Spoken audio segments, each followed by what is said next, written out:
Hey, everybody. Welcome to episode 3 of Grow Yourself. Uh, Listen, thank you so much for being with me here today. I've got just an incredible guest, and we're going to talk about an incredible topic. Frankly, that's very timely for a lot of us. It certainly hits home for me. I think you saw probably in my lead up to this, one of the promotions that I talked about this notion that, you know, life really does seem unfair sometimes. That sometimes we get a curveball and it seems like it's just uncatchable. You know, certainly during this time of COVID, wow, you've heard as many stories as I have about people's struggles, losing a loved one. We're also in the midst of the Olympics, and we've all heard about Simone Biles and the challenges that she had.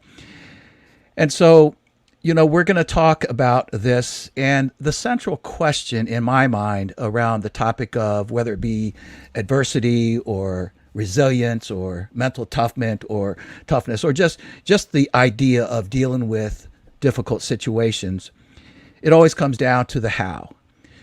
We all know this. There's no magic bullet. There's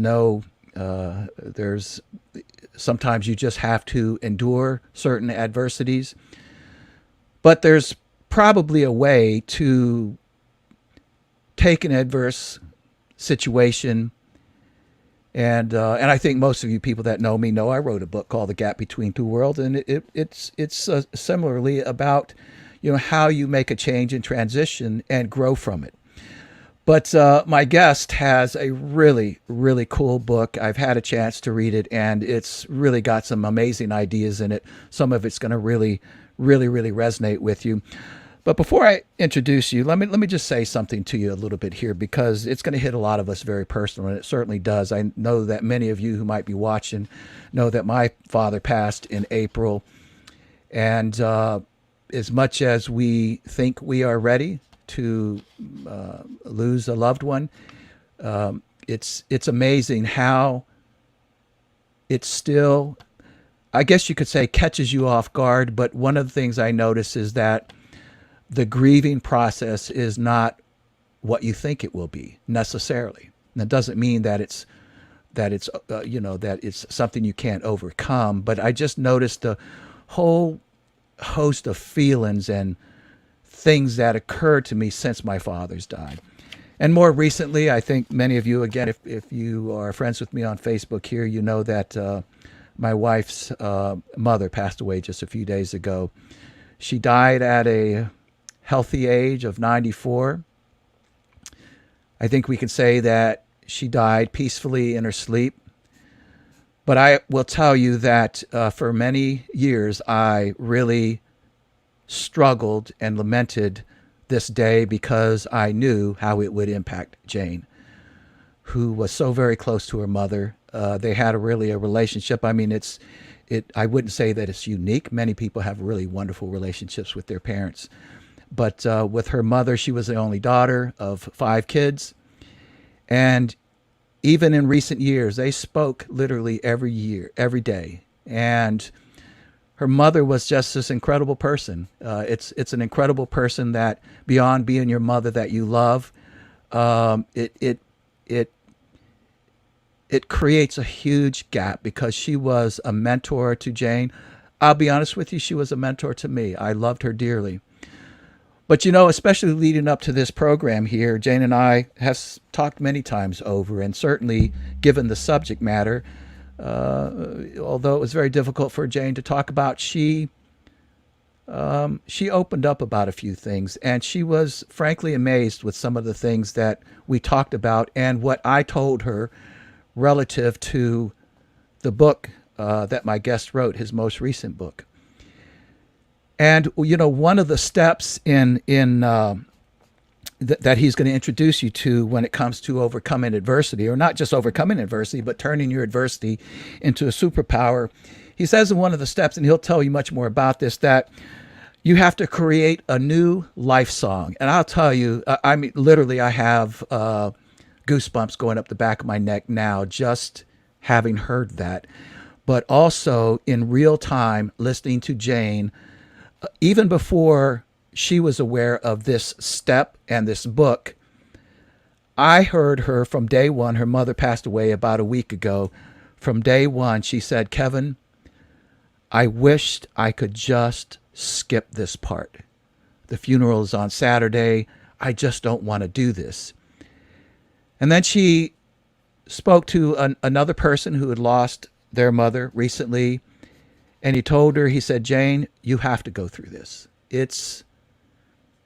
You have to close this chapter in order to move on. And my guest is going to tell you a lot more about this. He said, he said it's necessary. He said, why? Because, and this is what this person told her, because then that's when you can restart, once you've kind of closed that chapter. And when I reflected on this idea of create a new life song, and Jane heard that, she said, Kevin, that's it right there. She said, I am determined to take this sadness and turn it all into joy, to live in great joy about who my mother was, the life that she left, the legacy that she left. And the two just went hand in hand. That is Jane's new life song. So my guest, again, he's an amazing professional, amazing man. I've known him for a little while, but let me just give him a kind of formal introduction here. Dr. Greg Steinberg is a professor of human performance at Austin Peay University. It's near Nashville, Tennessee. Golf Digest ranked him as one of the world's greatest sports psychologists. Dr. Steinberg has worked with many PGA and LPGA players, including Rookie of the Year, Brandt Snedeker. I probably said that wrong. I'm a tennis guy. Chris Couch and Brian Gay. And he was a sports psychologist for the NCAA champion Florida Gator golf team. He's the author of 4 books, including the Washington Post bestseller, Full Throttle, which illustrates performance psychology principles applied to business. Another very interesting one that I've known about called Flying Lessons, and I've actually got this book, I've read it, which illustrates how to build mental and emotional toughness in children. Thirdly, he wrote a book called Mental Rules for Golf, and it's just what it sounds like. It's a golf psychology book. And then finally, his latest book called Fall Up, Turn Adversity into Your Superpower, and that's what you're going to hear about. His work has appeared in the New York Times, USA Today, the Wall Street Journal. He has appeared on numerous television shows, including Dancing with the Stars. I need to ask him about that, to discuss mental toughness, and was a sports psychology expert for Fox News during the 2008 Summer Olympics. Dr. Gregg Steinberg is a TEDx speaker. He has spoken to many Fortune 100 businesses, including Toyota, Bank of America, Merrill Lynch, and the Hughes International. So again, if it's only in your head, please welcome Greg with a huge round of applause. Dr. Gregg Steinberg, it's so good to have you. Thank you so much, really, for taking the time to be with us here on Grow Yourself. Kevin, thanks. And that was my intro was nothing compared to how you started it, which was good in the sense of making it real for everybody.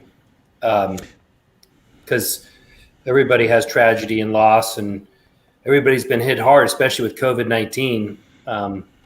Amazingly, I mean, people's lives have changed.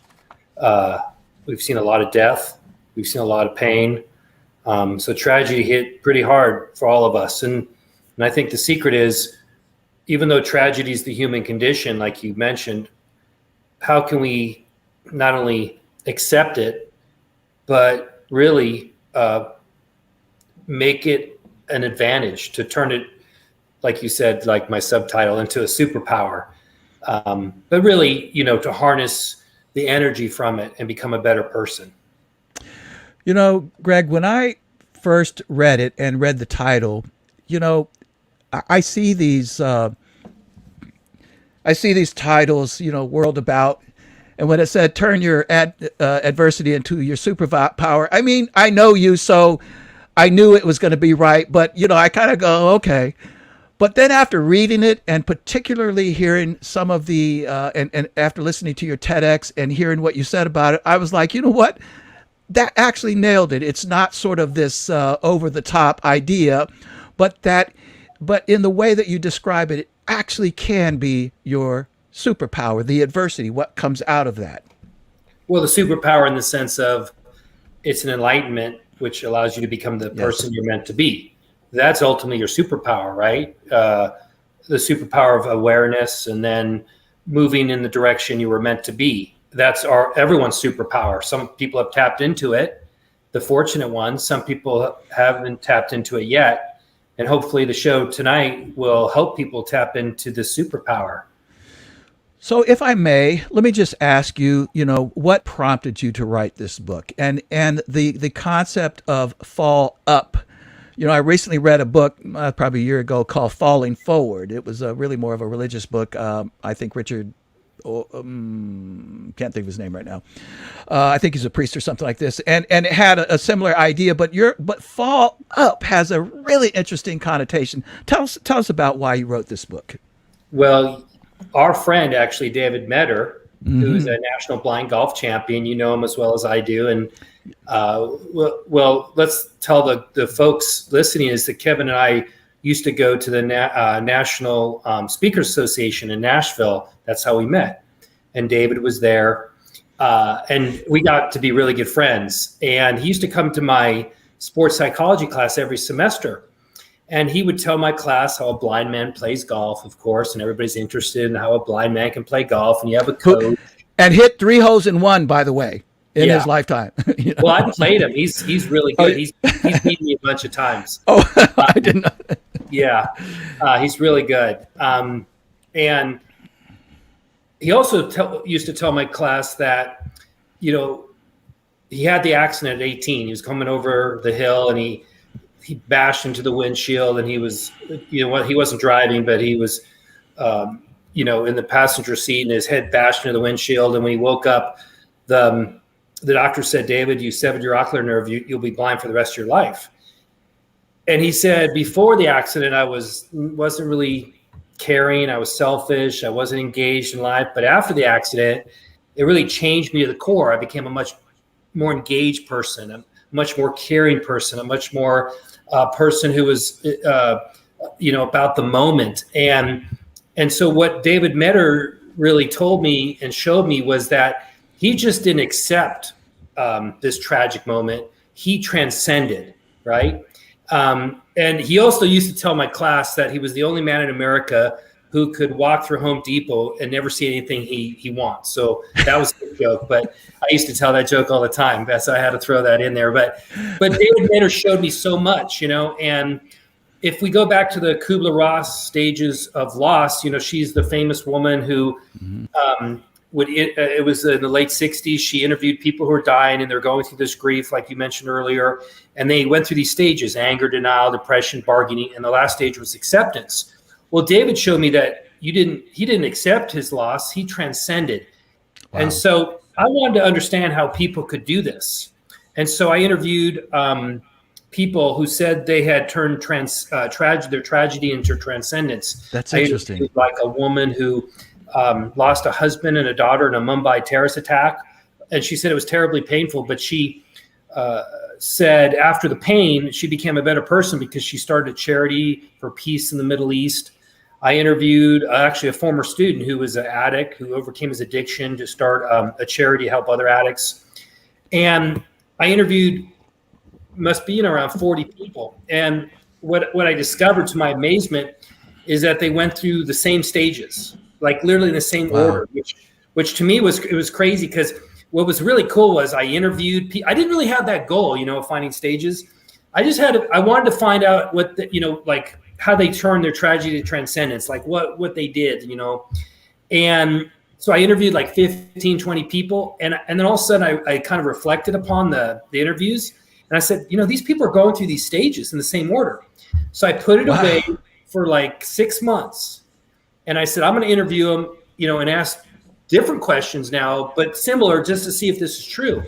Same thing. They all went through I interviewed 20 more people, and literally almost not verbatim, but most people said they had this, the first stage was after this tragic moment, whether it's, losing a mother like your wife, or losing a job, or losing a significant other or their sight. What happened was, I call it the first stage is the wake up call. It was literally like it slapped them in the face, and it was like they were sleepwalking. And now they have woken to their life, and they realize, this is not where I need to be. This is not my place in life.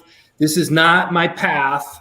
And it was, a wake up call. And then what they did was the second stage is they flipped the switch, and they said, this terrible, painful moment is important, and I must move in a new direction. I must find that path.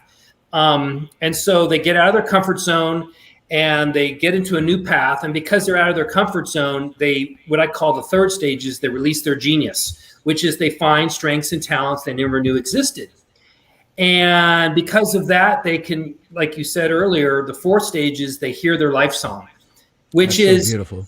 Yeah, it's kind of, it's like their path in life, their purpose. That it was like carved out all the time for them, but they didn't realize it. And, a lot of times we think purpose is an outcome, it's a place. But what I also realized is that they actually had a fifth stage, is they make purpose a verb. And that is, they take action. It's not that they just find it and hear it, but every day they live in their life song. And so they're in that joy, in that peaceful moment. And it was amazing that they described it like that. But that's what to me was transcendence, is that when you live in your purpose and you are living your life song, you're basically in that moment of transcendence.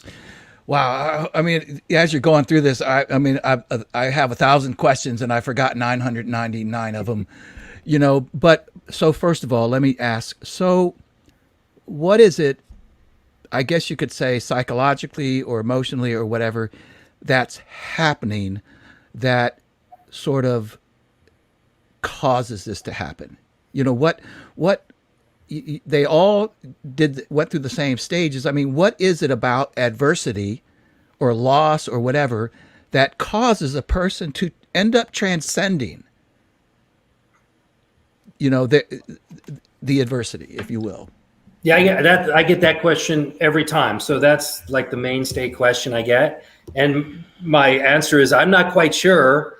But what I thought would be a good answer is the tragedy quiets all the noise and distraction and people's opinions and social media. And it literally pushes that to the side. And it's when we're in silence, we all know that Zen state, you become one with yourself, and you can actually know yourself. And I think that's really what happens, is the tragedy quiets all that distraction, and you finally kind of hear your inner voice pushing you in the right direction. And that's why I say, you hear your life song. I mean, obviously I'm not a psychologist, but just when you said that, it just immediately resonated that, because, many of us have been through tragedies and these sorts of things. I won't go into the story, but I want to bring this up because it's so important to what you're just saying there. And that is, a few years ago, I had a cancer scare. It didn't turn out to be cancer, but everything that was happening told me that I was in like stage 4 cancer. I won't go into the long story, but during this time, I felt like I was completely stripped of everything. I was sitting even at my desk thinking about, let's say, just 2 days before, when everything was going great, and the crap that I was worried about, or the politics, or the news, or the finances, or whatever it is. I mean, it could have been a million things. And Greg, I sat there and said to myself, none of that means anything. It's useless. I didn't care about any of it anymore. And so what you're saying is resonating to me, is that all of a sudden, all of that noise did go away. And I was centrally focused on sort of staring at life or death. And suddenly what entered into that space, if you want to say it, are the things that were truly important. And so I get what you're saying, that that once you strip away all the noise, suddenly it opens up, the more important things in life, and they're in there. And I'm asking you now, therein is when you maybe start on this journey to say what really is important, what is my purpose, who am I, these sorts of things. Oh, I think exactly. You're making a great point there. I want to reflect on what you said, and I don't know if you've seen the Steve Jobs commencement speech, Stanford. Yes. He says kind of similar. I know it's very prophetic because he's no longer with us, but he said death is the greatest tool. He might say, he didn't say it exactly that way, because it strips away all the fear and all distraction. And if you're going to die someday, why be afraid of doing what you're meant to do? It's very similar to that, except that the tragedy basically strips away not the fear, but the reality that I think that the noise and distraction is meaningless. You stop sweating the small stuff and looking at the big stuff, because our lives are full of small stuff, and we typically sweat the small stuff, and we don't really, the big stuff doesn't resonate with us. But what was really interesting was that when they all found their purpose in life, it was that it was meant to be. They became the person they were meant to be. We've seen this a bunch of times. The father who loses his son to cancer, and then he starts a charity, and he has that purpose, that driven, that now he's doing something he's not just, a truck driver at UPS, not to say that's not meaningful, but I understand. Doing something that's bigger than himself. And I think, that's what transcendence is about. When you're doing things that are bigger than yourself, you become bigger than yourself, and you start realizing this is the person I'm really meant to be. And I think it's all related. And so then that deep, and I'm asking that deep, let's say epiphany, if you will, along with the, I don't want to overuse this word, the passion that sort of comes with that. I mean, so the switch went off, you found your new song in life, and so you are turning your purpose into a verb. You're going to go do it, and there's a natural power that pushes you, right? And you start doing it. Right. In that sense, yes. In the other sense, I think, you talked about mental toughness and all the other emotional toughness things. I think what we also see, and you can see this with people, is that they can live in their life song and they make purpose a verb, not necessarily because they have tragedy. I think what I really want to tell your listeners is what we're talking about today is not about tragedy, right? You don't have to have tragedy to make purpose a verb and to hear your life song, but you do need to hear your life song, and you do need to make purpose a verb, because when your life, and we've seen this before, but when your life is centered around purpose, you have incredible grit. You have incredible peace of mind. You have incredible confidence. You have, no obstacles can be in your way, and you can make, basically any obstacle a superpower, because you're going to be totally resilient. So I think what this research really showed me was that when you created purpose as the center of who you are, then everything else you get.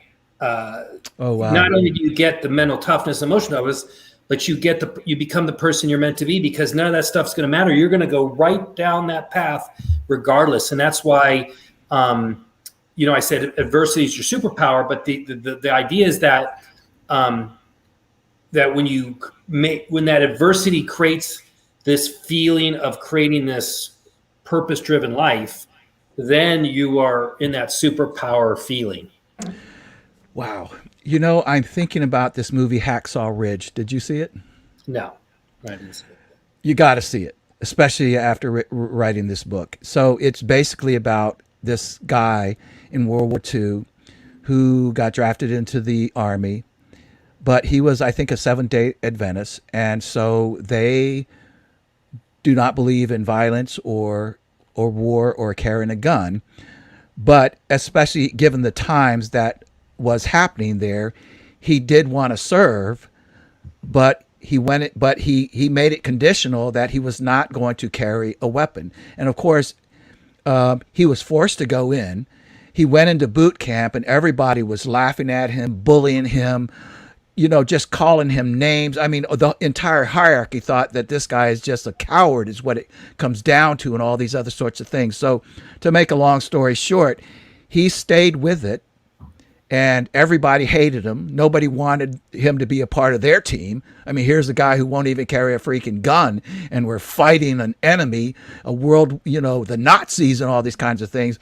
Well, what ended up happening, and he was also, I think he ended up, I don't remember exactly what he ended up doing. I think he may have ended up like a corpsman or something like this in the medical thing. So whatever the case is, though, Greg, they ended up at this place, at this ridge, where there was this incredible battle going on, and all of the army were forced to rappel down the mountain. But there were wounded bodies all over the top of the ridge. And this guy, and I do mean single-handedly, this is a true story, single-handedly, yeah, he was a medic. Thanks, Tom Beckwith. He was a medic. He single-handedly went back to get every one of these and carried them back to the ridge, wrapped them up in a rope, and dropped them. And all these people were down at the bottom of the ridge, and they're like, where are these people coming from? They had no idea. They just see these bodies coming down, tied up. And then another one. And I think it was like 100 people that he saved. But he was going back into the war zone, not just like these bodies laying around. I mean, the Nazis, it was imminent. It was right there in his face. But of course, I mean, what do you think they all thought after they started figuring out what this guy did? But I mean, isn't that sort of, I mean, he found this purpose in the midst of war. He had. I don't know. Right, and that created incredible courage, grit. I mean, that's like a super, story. Yes. But the idea is that those stories inspire us, because what it's really showing is it's the human condition, and that is when you have this amazing purpose in life. Not only do you hear your life song, but you have this amazing grit, this amazing courage, this amazing peace of mind. And that's what he discovered. This was his purpose, to help others in the war. And no matter what was going to happen, he was going to he committed to that. And the idea is, wow. You take that into our life. Yeah. If you're, if whatever job you have, you're a parent, you're a coach, doesn't matter. When you see it as your main purpose, and purpose is your center, then you have the most, I would say, the highest level of mental and emotional toughness. Wow. And you become the person you were meant to be. Wow. That makes so much sense, what you're saying. I mean, just really locks it in for me. I have some other questions for you. And one of them in your book, you said, or maybe it was it's in your book too as well, but you said, I mean, this blew my mind, Greg. I'm going to be honest with you. And when people hear this, it's going to blow their mind too. You said, our soul cries out for meaning and purpose. Well, that's I wouldn't say that's obvious to me now, but it was obvious to me. I'll tell you what happened to me. I remember, I guess it was about 20 years ago, I was waking up with this anxiety. And, I was a professor. I had a good life. I was playing golf. It was like 2 a.m. I was like, why was I, feeling this, anxious? I had a really good life. And then I saw Dr. Phil. He was on Oprah on Tuesdays. I remember, before he had his show. And he was discussing with this woman. She had the same exact feelings, and she had around the same time. And she said, you're in a bad relationship and you got to change. Well, I was in a bad relationship with my work, because I was just teaching and playing golf and doing tournaments. And I wasn't really on my path. And my path was really writing books and being creative and speaking about purpose and, mental toughness. And when I started doing that, and my path was always there. See, that's the thing that I think I want to always to really tell people is I became the professor because that was always my path. I just was kind of diverted a little bit from maybe things I wanted to do than things I should be doing. And then when I got on my path, then that feeling went away, and everybody gets a little anxious every once in a while, but literally, it went away. And I think that's what I mean by your soul cries out for meaning and purpose, is because when your life's not full of purpose, you are either going to burn out of your job, right? Of your relationship.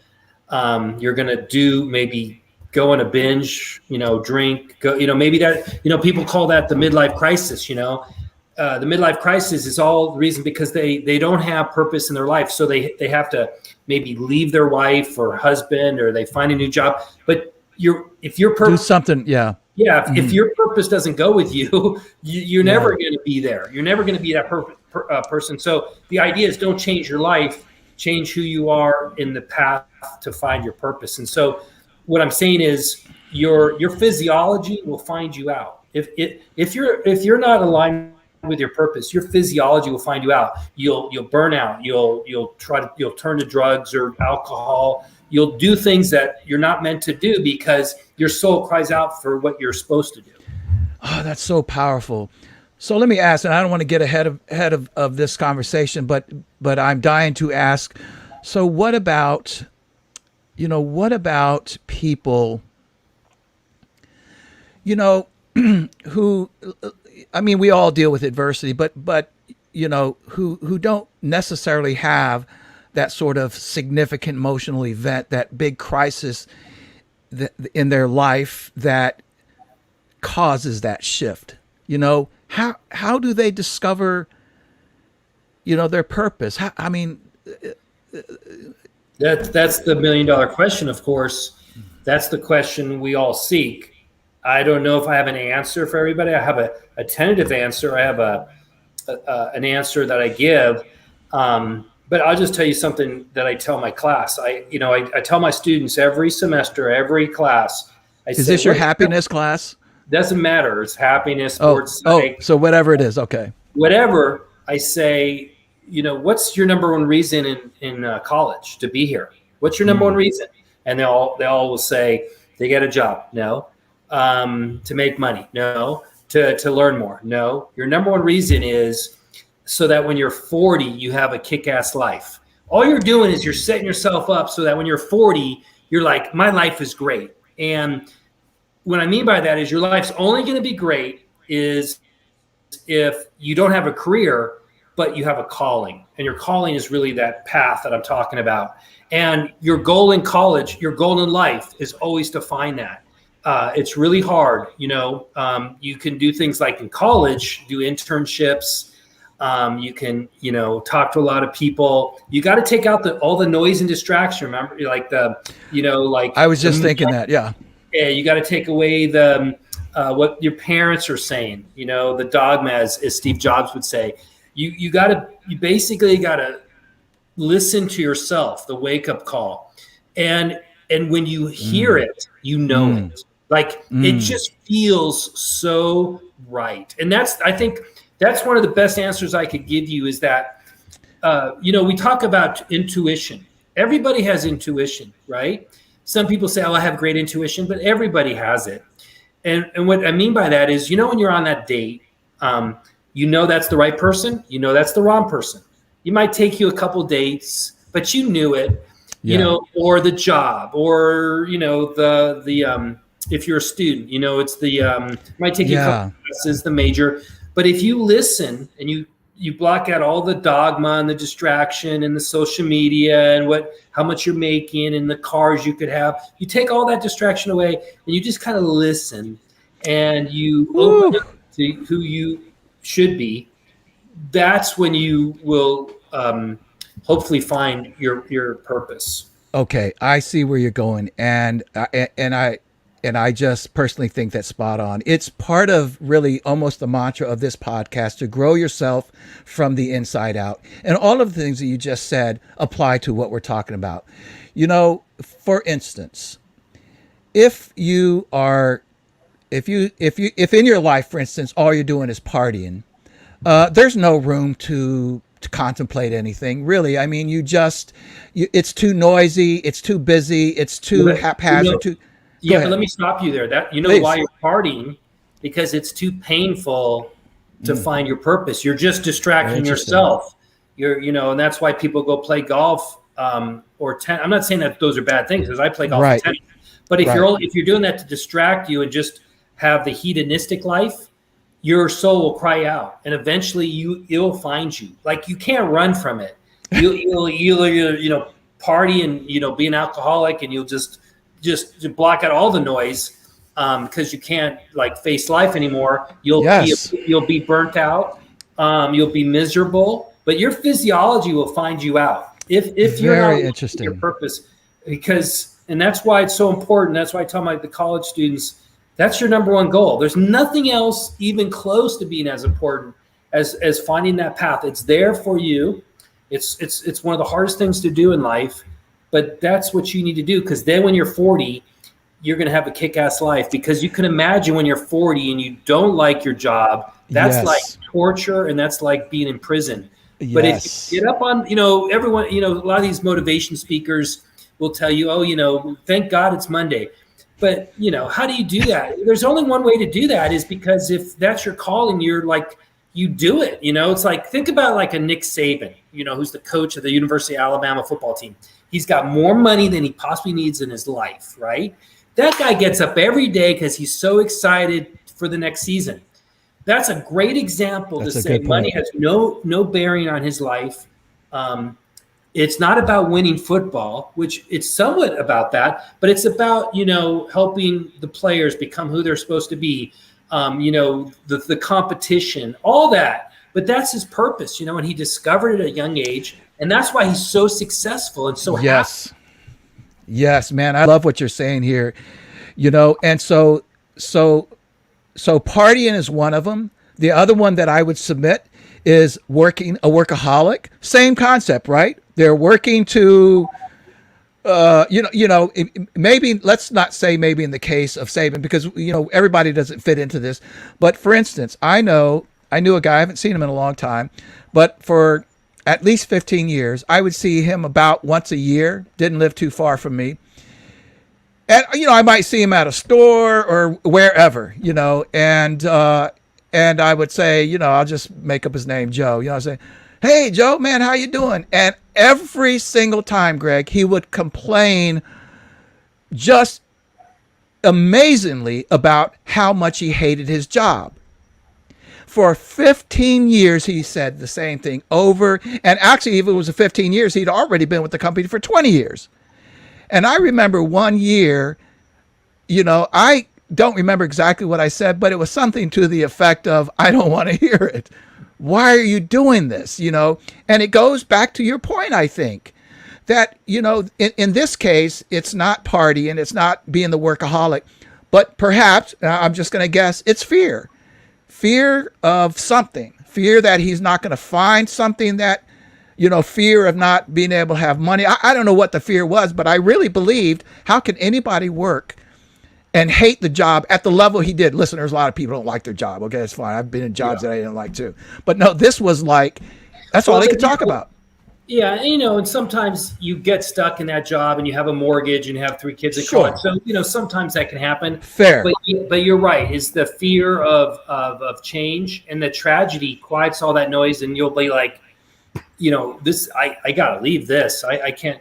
But, going back to the college students, think about that person. Do you want to be that person? Of course not. That's the worst stereotype that you could have in a worker.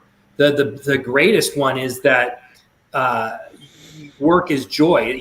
We have work as like a negative word, right? Like work sounds like negative, but we could call it joy. I'm going to joy. I mean, when I go to speak, I love teaching. And so I never feel like I've worked a day in my life. I love speaking to groups. It doesn't feel like it's work. I like getting paid for it.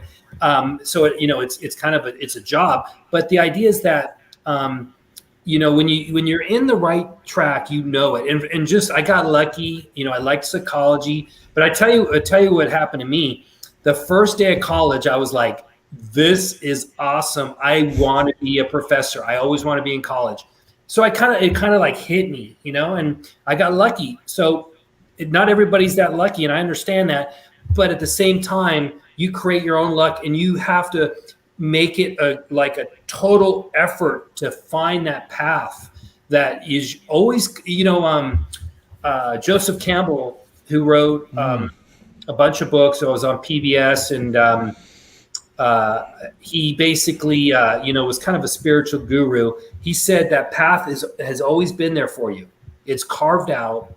You just need to discover it. And that then brings me to this point about, so now what I'm thinking about is, let's just say, again, go back to maybe the average person that doesn't have this epiphany, that maybe is not fulfilling their purpose, is not, is not seeing it. It could be for a lot of different reasons, whether it's the noise around them, whether it's the comfort, whether it's the, just complacency, whatever it is. That, would you agree, then maybe one of the first things, and I say this in my book about change and transition, that the first thing that you have to recognize is the understanding of what's happening. In other words, like you just said, you have to come to this place to know there's a path out there. And then you have to be aware of the fact that you have to, maybe there's no secret idea about how to do this, but you have to start yearning and looking for that path. In other words, you just can't stand around and look around and go, I don't know what to do with my life. Well, you have to make a move. There's twofold to that, actually. Okay. Some people can do that, right? A college student, they're free. They have that freedom to choose. Some people, it's hard, right? They're 40 years old now, and they have a mortgage, and they have 2 kids in college. They can't just get up and quit their job. And that's when they have to take let's say their career that they have now, and maybe look to see how it could be a calling, how they could finesse it to be more aligned with their purpose, how they could add purpose to their career.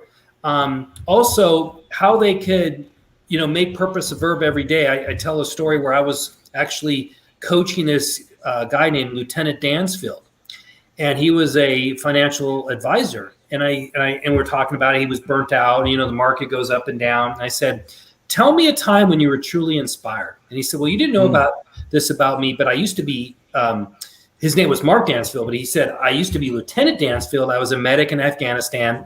One day they flew this guy named Adam into our makeshift ER.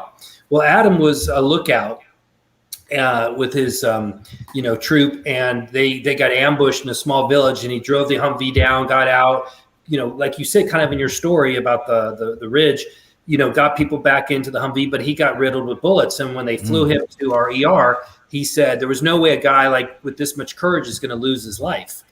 And so I basically, stood by him, prayed next to him. And about 3 weeks after a coma, he woke up and gave me a thumbs up. And he told me, Lieutenant Dansfield told me, that was the time I was most inspired in my life. And I said, well, you got to use that moment in every day. And I said, why were you most inspired? And he said, because I was saving lives. And I said, well, you're a financial advisor now. You're saving lives now, financially. So I said, that should be your buzzword. Every time you're feeling a little burnt out, you're feeling a little depressed, you need to use your buzzword, saving life, to feel inspired, to kind of move your get back on your path. Because, he's not going to change his career. He's making a lot of money being a financial advisor, but he's burnt out. His soul was crying out for purpose. And so he kind of pushed it in the right direction. So now, instead of him just thinking about helping people make money, he was saving lives like he was back. Wow. And so what I'm saying is kind of a twofold process. If you have a choice to go in a new direction, that's great. But if you're in the direction, maybe you can push yourself down the right purposeful path and make purpose every day. Man, I love that. I think many of my friends, I think I've told you this before, that I'm a middle school tennis coach. So every fall, I coach one of the middle school teams. And when I first started, it was really because my daughter was in middle school. She was an 8th grader, and I played tennis, and I knew quite a bit about how to teach tennis, if you will. And so I offered to the head coach, listen, I'd love to come and just help however I can. And so she did, and it was really wonderful. And then I think a couple of years later, she had to she was having really a struggle with pregnancy and this, that, and the other. And so she said that, her doctor said that you have to stop pretty much all strenuous activities and this, that, and the other. And she said, listen, would you want to take over the team, even though I'm not a teacher, a school teacher? And I was like, yeah, sure. And so my daughter's already, moved on to high school. And so, Greg, I started coaching, and I want to bring this back to your point. I was coaching because I knew the game quite well. I'm a teacher too, love to teach. It was giving me some activity and some exercise and this, that, and the other. And just, I thought I'll do this for a few years and enjoy it. And now it's been I think 10 years later now. And the point that I'm trying to get to is that within a couple of years after doing that, I realized, I started interacting with the parents. I started interacting with the kids. And I saw this bigger purpose.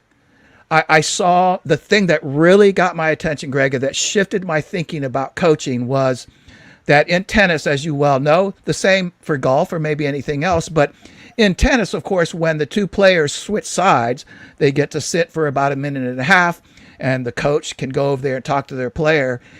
And the number of times that I walked up to my player and they were in complete tears, I realized what an opportunity that was, to be able to deal with them in such an adverse time where they were embarrassed. They felt they sucked. Their parents are watching them. Their friends are watching to them, and they're getting their butts whooped. And I just paid attention to that. That's all.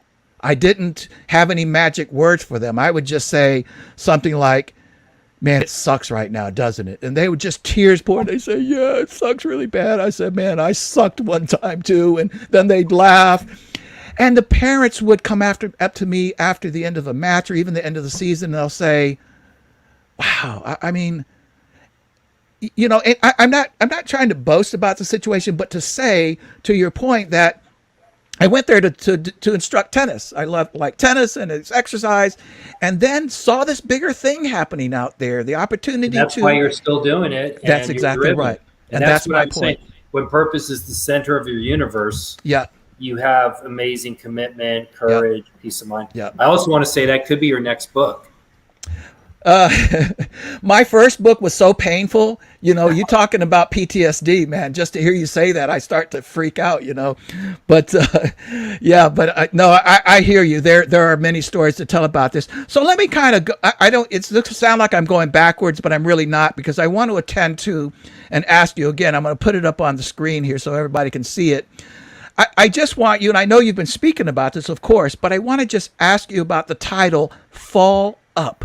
I just think that's so incredible. Can you just speak to that a little bit? Well, I want to take full credit for it because... go for it, man. Yeah, I don't know if you know this book. It's called The Giving Tree by Shel Silverstein. I don't. It's my favorite book. Oh, it's a wonderful book. And The Giving Tree. By Shel Silverstein. And he wrote songs for Johnny Cash. He's kind of like an eclectic artist. And I read it as a boy, my mom read it to me and I read it to my son. Well, one day I'm reading it and I saw on the back, he did a book of poems called Falling Up. And I thought, that's the title, Fall Up, but not Falling Up, Fall Up. Because I had other titles like The Michelangelo Effect. I don't know, there's a famous quote by Michelangelo that says, I saw the angel in the stone and carved till I set it free. Well, that's what adversity is all about, right? Adversity carves away what's not needed and allows the person to set it free.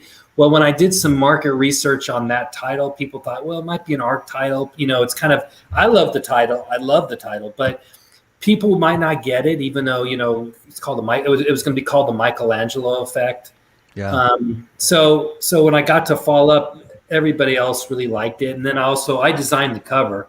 So very nice. I thought with the cover, it'd be good. It's better, it's like a whole picture, Yeah. So it just worked out that way, because titles are hard to come by. Yes, they are. Yes, they are. And you always, at least I do, you can second guess them for the rest of your life, whether it's the right title. But your point with fall up is what you're talking about, is that I guess, and maybe this is not exactly right, so you'll have to correct me, but the idea that when you're in an adverse time, it puts you down, if we can say that. And you're saying from there, wherever there is, you fall up, you transcend, right? Is that right? Because we all say we fall down. Yeah. But think about it. It's kind of like falling forward. Oh, yes.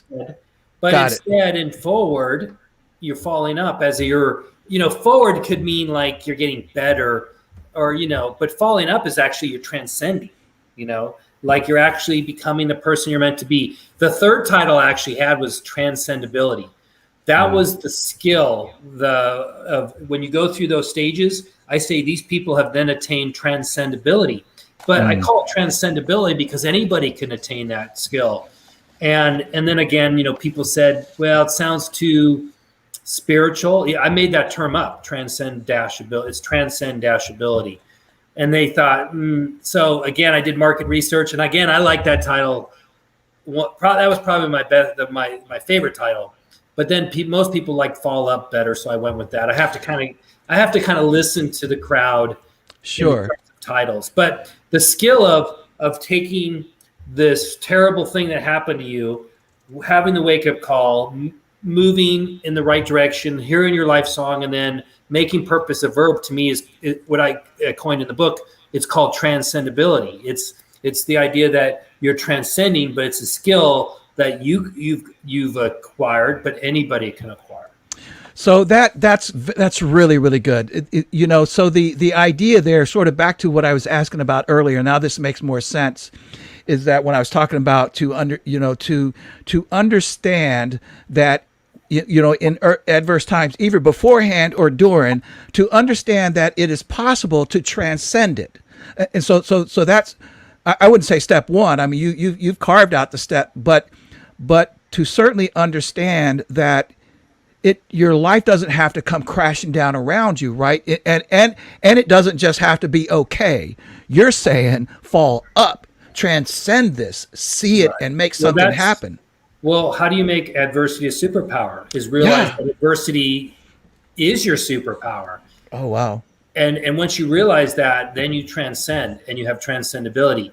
When you realize this painful moment, it could be a loss of a job, right? Loss of a lover, could be a loss of a parent. But when you realize this painful moment really has meaning for you and it was done for a reason, and that adversity is what we're meant to have, then you will fall up. I at the end of when I go speak and talk about this, I talk about the butterfly effect, and people have heard about this other way, but I call the butterfly effect is that when you have a butterfly in a cocoon, a caterpillar turns into a butterfly and it's growing in the cocoon. If you help it out, right, and you cut it open, it will basically die because it didn't have the strength and the wings to basically. It needs the adversity to fulfill itself. And the same thing with us. We need the adversity to become the person we're meant to be. So that adverse moment, that painful moment, is what you need that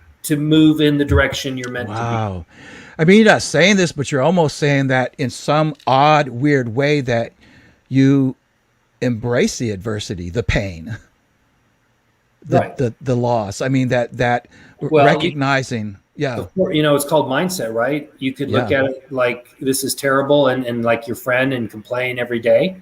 You could just wallow in the pain, or you could say, this was really painful. What can I, how does this move me in the direction I'm meant to be?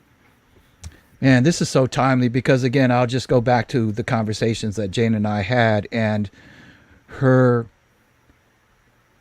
recognizing through this conversation, well, she knew this on her own, but with other people, that this grieving process is necessary. It has to happen. But her commitment to remembering her mother and continuing to keep her mother in her mind about the joy and about the about the opportunities that she had as a daughter to interact with her mother for so long, and just all the beautiful things that came out of it. I mean, you're right. You can stay in that place, or you can transcend it. You can move on to say, man, there's, you know, so we don't want to disqualify people in the sense that some people, they it takes time, right? Fair enough. Yes. It could take a year. Yes. That's right. And they work through that, and it could take longer, but let's just say a year. But after, when that time is over, that's when they have to basically say, I can transcend from this. Yeah. Some people, the next day, they can transcend. And it's not to, shed light on their grieving process. It's just that's the person they are. But some people take more time. But eventually everybody can have transcendability. Yeah. Everybody can fall up. Man. Everybody can use adversity as a superpower. That's really just really, really good stuff. So real quick, I'm going to ask now, Dr. Gregg wasn't expecting this, but if anybody had one question that he wanted to ask him, I'm going to ask you to put the question in there and put you on the spot there, Gregg. But in the meantime, if somebody's thinking about it or type it, I just want to say, hey, to John, John Bentley, John, if you don't recognize his name, you've met him. I can promise you. Tom Beckwith, my neighbor down the street, Sharon, my sister, Richard, my nephew, Charles Weber, I'd love to talk with you, Charles, about that, because he's just had some adversity, and there's no question in my mind that he's going to transcend this. I have no questions behind that. So if anybody has a question, throw it in there real quick. Otherwise, Gregg, will you tell people, just where they can find you, where they can find your book? I think you also have like courses online, if I'm not mistaken. I mean, spend a moment, tell us. Yeah. Well, I have a TED Talk, right? And so what we're talking about, I did a TED Talk 5 years ago about That's terrific. And so if they go to drgregsteinberg.com, just like it's written on there's a link to the TED Talk, my online courses, whatever, they want to look at, but they can see the TED Talk, which goes through the stages, and, and so that was a really fun thing to do. Yeah, it really was a great. I told you this, that the entire thing was good, but boy, I tell you, you somewhere in the middle, you found a flow, and I was just locked into it in such a wonderful way, and I appreciate it. That's how I speak. I kind of, the first part, I'm a little bit like. I'm the same way. I was just telling Jane, I am not a sprinter, man. Keynotes still make me nervous, as many as I've done, because it does take me a minute to find a stride. I just need to. How could you jump out there and be in your flow at the first 30 seconds? You can't. Well, people who memorize their speech. Yeah. Well, still, you're going to be a little nervous. That's the human condition. That's a human condition. You got to start off with a good joke or something. But no matter what, right. You're always. Yeah. Hopefully, you hit your stride, though. That's the secret. Yeah. No, that's the secret. You're right. Well, listen, Gregg, I've known you for many years. I've always known you to be a great guy, and you're an amazing professional. And I thank you so much. Congratulations on really a great book. And I do encourage people to go out and read it. It's really got some great stuff in there. And I might also say, I've been meaning to say this as we were talking, is that when we talk about adversity, it doesn't have to be some kind of because I even talk about this in my book, that when you talk about change or transition, it doesn't have to be something that's just so egregious or so deep or so torturing. I mean, adversity can be smaller things too, and so, I think that's important too, to understand that, to understand how to turn adversity into your superpower doesn't necessarily have to be this like massive, significant emotional event, if you will. Exactly. I mean, because adversity is relative too. Loss of a loved one could be terribly painful for you, but loss of a job might be more painful for me, so. Well, good point. It's all relative. It's all relative. Well, listen, so we don't, go ahead, please. No, I was going to say, so, but the secret is that, we're meant to have adversity, number one. But more importantly, we're meant to use adversity as a superpower so that we could find the person and become the person we're meant to be. I love that, man. I just love that whole concept, and I will never ever forget. Your step number 4. I will never ever forget this, to create a new life song. Well, listen, Greg, thank you again so much for taking the time, and I hope people will reach out to you and get to know you a little bit more as I have. And thanks again, my friend. Yeah, it's definitely been a pleasure, and stay in touch. I will absolutely do that. You can count on it. So everybody, thank you so much. Thank you for joining us. I'm going to ask you again, I've not really gotten any feedback about this, but I really want to know, what kind of topics do you want to hear about? What ideas, or what, and this doesn't have to be about struggle. Remember, the podcast is grow yourself from the inside out. So the question is where do you want to grow? How do you want to grow? I don't come here. I'm not your guru, as Tony Robbins would say. I'm not your guru. I'm here asking questions. I got my own struggles. I got my own issues. I try to find topics and guests that will benefit, the people who want to grow from it. And so please, whether it's in the Facebook page here, or whether it's send me a message, an email, call me, text me, whatever it is. Please tell me what you want to know more about. Topic, subject, idea, it doesn't matter. So in any event, listen, thank you again so much. God bless. Talk to you next time.